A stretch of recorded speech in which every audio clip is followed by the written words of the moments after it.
And then I've got Dave here, and we're talking tech today. Now, you know, Facebook has been embroiled in quite some crisis that has led to a hashtag delete Facebook trending.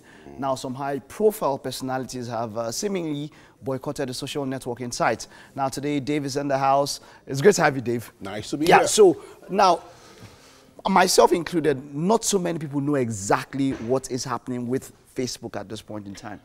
Right? It's basically about data breach. Okay, so let's educate them. Why is Facebook in the news at this point in time? Facebook has been in the news since the last election in the US, okay, where a lot of people were targeted for the purpose of affecting or changing the election, swinging it towards a candidate. Via Facebook? Via Facebook. Okay. Not just Facebook, just social media, but Facebook was the real deal. And we've seen a lot of these happening, you know, in other countries. You remember the election that brought in Macron in France, and of course the Brexit also. Were there issues with the French election? Absolutely. I mean, this guy's past was dug out, and a lot of people were like, no, no matter what you try to, you know, throw at us, this is our president, you know, and they just ignored all of that. And France was very proactive in dealing with that issue, trying to crop up on the social media. But of course, the Brexit campaign too was affected, especially in the light of what is going on right now in the US with this data breach from Cambridge Analytica, where they used... That was the big one. That's the big one, Cambridge Analytica. Yeah. What actually happened there? Well, these guys got a hold of over 50 million data from Facebook using an app known as This Is Your Digital Life. With this app, they were able to extract over 50 million profiles of Facebook users, and they were able to, you know, micro-target them with campaigns to swing the election in favor of the current US president. And all of that happened, you know, right under the watch of Facebook. They didn't even know that something was going on. And so at some point, they had to come out and put things in place to ensure that the data of this all of us, you know, is intact. And that kind of, you know, when the news broke out, there's this guy that worked on it with Cambridge Analytica, Christopher Wiley. He came out, he's a whistleblower, by the way. He came out and said, you know what, we did something very, very dangerous with Facebook data, and he started making noise about it, and that's how the whole issue came up. Exactly. Now, Zuckerberg had to go to the point of apologizing because he sent out full-page ads to apologize for what happened. So what was the basis of the apology? How has it affected Facebook?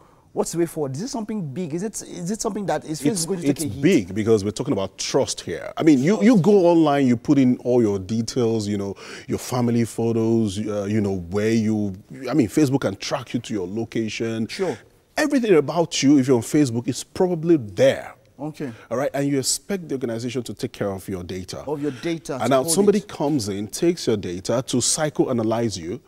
And have you ever been online, you decide to buy a shirt, perhaps, maybe you Google something, and you click on a shirt, and maybe along the line you change your mind. Have you noticed that everywhere else you go online, that shirt will be hunting you? It will hunt you. It will be going all... Now, that's micro-targeting you, you know, to buy that shirt, whether you like it or not. Now you've been online, we've seen, you know, that you like it, and so they keep flashing it on your face. So now, that's what they did with the data. They picked up people's data, and they were able to simulate, you know, what you will like and all of that. Remember, everything you're doing online, it's not just going away. It's your digital footprint gives a lot of information about you. And so someone can come along and pick all of that, know the way you think, know where else you're going, know the kind of candidate you like to vote for in the election, and decide to change your mind based on a particular campaign. Wow. You know, because of all of the data that you've given out online. You expect, you know, the tech giants like Facebook to have enough measures in place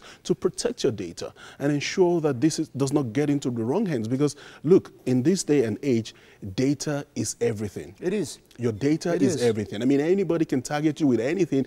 And you see, information is very easy to manipulate these days. You can manipulate data and give certain information to people that will change their mind about even things they've decided against before. And so that is why it's a big issue, because Facebook failed in its responsibility to protect our data. All right, so now, moving forward, what does this entail? what will happen? Are we? He apologized. What measures are Facebook putting in place so that this does not repeat itself? Long before even this broke out, Facebook had dealt with that. They've, secured the data and put measures in place. But it's coming out now, and a lot of people, like Elon Musk, for instance, decided to delete company Facebook the company's page, Facebook page, and you have a lot of you have a lot of giants now pulling out of Facebook because they're no longer secured.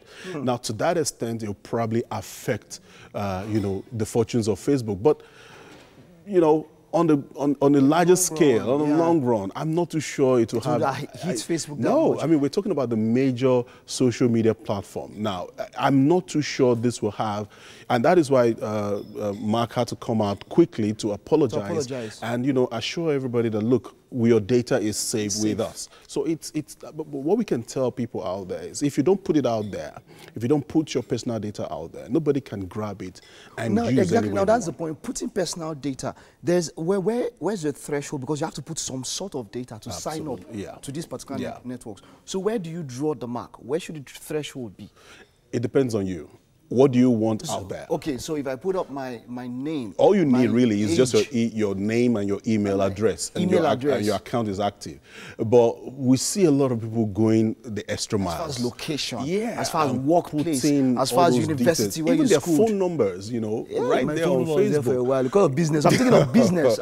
Where you can open a business page and put all the information that relates to your business. Okay, so now what can we do? Do people that have those kind of information on their personal pages, they can take it out, right? Absolutely, you can go there and edit your personal information. Edit and take it out. Anything you don't want out there. You know what, Dave? I think maybe quite the next time we come, let's do some social media, some live social media stuff. A lot of people don't know how to even secure themselves. People put their CAC certificate, on social media. On social media. They put their bank account, they put their ATM card details on social media. And I'm beginning to wonder, what are you thinking? Definitely, this is going to affect our elections, whether you like it or not. Even in Nigeria, it's already happening all over the world. Wow. Nigeria is not going to be an exception. The next election, data warfare is going to be a major issue.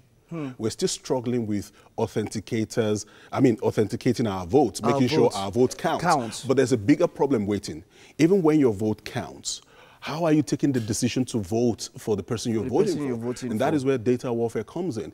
And we're going to see a lot of that happening in our next election. There's going to be a lot of data warfare. And people are going to be extracting these things from all these social media platforms. So right now is a time for us to start positioning ourselves as individuals and decide on what we really want out there. So now we're saying that psychoanalysis is now taking place in the internet space. You don't have to sit down with somebody and talk to the person to psychoanalyze the person. You don't have to go to Abuja and try to convince the lawmakers, because at the end of the day, even when your lawmakers are convinced, they will still have to come to the voters to take that decision.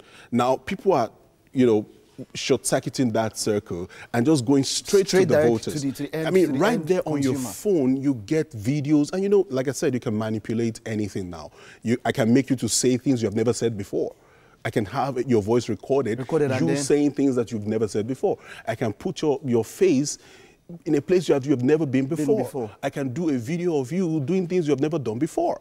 And so people target individuals with all of this quote-unquote fake news and push it out. And before you realize it, things have already gone wrong. Wow. I'm kind of really scared. But then I know there's Dave outside. If there's an issue, I'll just call him. DigiSpace, right? Yeah. Can hit him up on social media. If you have an issue like that, at DigiSpace, right? At DigiSpace David. DigiSpace David. Okay, DigiSpace David. That's right. Okay.